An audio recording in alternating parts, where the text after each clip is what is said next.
Saya mau beri masukan untuk negara, begitu juga untuk oligarki, saudara, berkaitan dengan tadi yang disampaikan oleh Habib Muhammad bin Hussein soal PSN, proyek strategis nasional, saudara.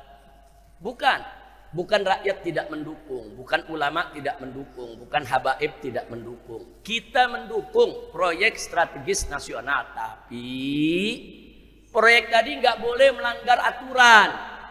Jangan nubruk aturan, jangan menindas rakyat, jangan merampas tanah rakyat, nggak boleh, haram. Silakan bikin proyek strategis nasional, ayo diskusikan, diskusi dengan DPR, diskusi juga dengan ormas-ormas yang ada di Indonesia, diskusi dengan para tokoh, cari masukannya, mana yang pantas untuk dijadikan proyek nasional, mana yang nggak pantas dijadikan proyek strategi nasional, saudara. Proyek strategi nasional itu kucuran dananya bukan sedikit. Nah, belum lagi yang korupsi, saudara. Nah, jadi sekali lagi, bukan kita tidak mendukung PSN, kita dukung, tapi ikut aturan. Nah, kalau nggak ikut aturan, saudara, ya kita lawan. Apalagi kalau ada rakyat yang diusir, rakyat dipukul, baik itu yang terjadi di wilayah Tangerang atau di wilayah Rempang. Nah, saya udah teriak-teriak soal Rempang dari mimbar ke mimbar, panggung ke panggung. Stop cara-cara begitu. Masih tetap aja sampai sekarang dilakukan ya, ikhwan. Nah, kalau begitu caranya, ya siap-siap aja rakyat bakal revolusi. Ini bakal meledak ini ya, ikhwan. Kalau terus-menerus rakyat ditekan, diusir, ditekan, diusir, dirampas haknya, mereka bakal melawan. Nah, kalau itu terjadi, habaib ulama akan bela rakyat. Selama rakyat ada di jalan yang benar, selama rakyat itu jadi mustad'afin wa mazlumin, pihak yang lemah dan terzalimi, wajib kita bela rakyat ya.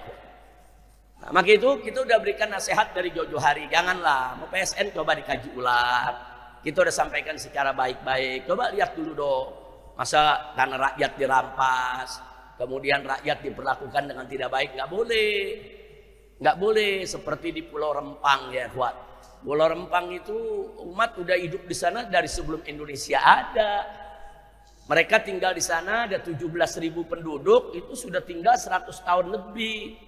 Kalau 100 tahun lebih kan berarti sebelum Indonesia lahir. Indonesia kan lahir tanggal 17 Agustus 1945. Mereka udah kakek moyang mereka udah ratusan tahun tinggal di sana.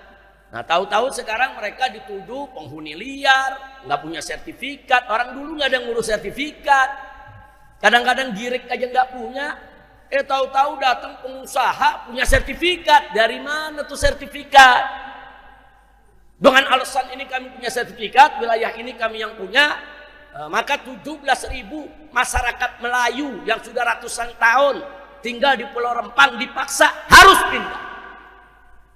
Ini nggak betul, lagi-lagi oligarki yang terlibat, saudara.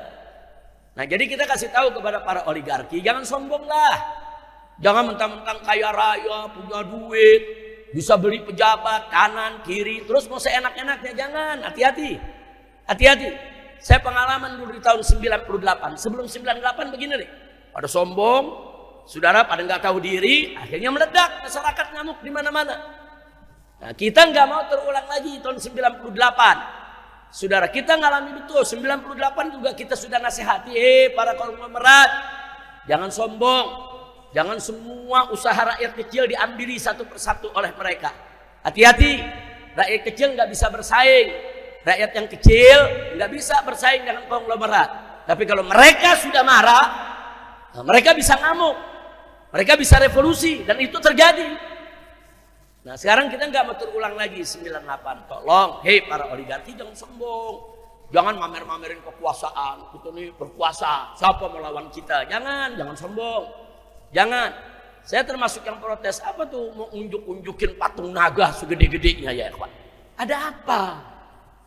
Mau bikin patung naga? Bikin patung naga di rumahnya, bikin patung naga di kelentengnya, bikin patung naga di rumah-rumah ibadah mereka, ditaruh di tengah jalan, di tempat fasilitas umum, segede-gede alihim. Maksudnya apa? Mau nunjukin begitu, nih, gua mau pamer, gua bisa bikin apa aja, begitu. Hati-hati, hati-hati, hati-hati, ya ikhwan. Jangan pamer-pamer begitu. Kalau kamu bikin patung naga di negeri Cina sana, silakan. Ini negeri mayoritas Islam, apalagi saudara tanah Banten. Jakarta Banten ini identik dengan Islam. Saudara melihat patung naga begitu, masyarakat melotot semua. Kiai-kiai melotot semua. Ini mau pamer dewa, mau pamer agamanya, atau mau pamer kekayaannya. Gua kaya, gua mau bikin apa aja, kenapa? Jangan. Hati-hati. Nah, saya minta kepada pemerintah juga untuk mengkaji lagi. Nggak pantas, itu perbuatan yang nggak elok, nggak pantas. Bangunlah, silakan bangun rumah sakit, bangun gedung-gedung yang manfaat, bangun pasar-pasar yang halal, bangun perumahan-perumahan yang bisa dibeli oleh semua pihak. Silakan. Kita nggak anti pembangunan ya, Pak. Silakan bangun, tapi ada aturan-aturan yang nggak boleh dilanggar. Pinggir laut itu milik negara, bukan milik pribadi. Kalau pinggir laut milik pribadi, nanti orang bisa menyelundupkan apa saja, saudara. Bisa menyelundupkan orang dari luar negeri masuk kemari tanpa paspor, bisa menyelundupkan senjata, saudara, untuk dia berbuat tidak baik di negeri kita, bisa menyelundupkan narkoba. Nah, jadi pinggir laut itu sepanjang pantai semua harus jadi milik negara dan harus dijaga oleh negara, saudara. Jangan diberikan privilege atau hak-hak pribadi siapapun, saudara, mau Cina kek, mau Arab kek, saudara, mau siapapun mereka, jangan diberikan hak pribadi untuk mengatur laut, saudara. Laut milik negara, negara yang harus atur, negara yang harus jaga. Nah, karena itu bagian daripada pertahanan negara kita. Jebol di lautnya, jebol pinggir pantainya, maka macam-macam barang akan bisa diselundupkan ke negeri kita. Narkobanya, senjatanya, kemudian human trafficking.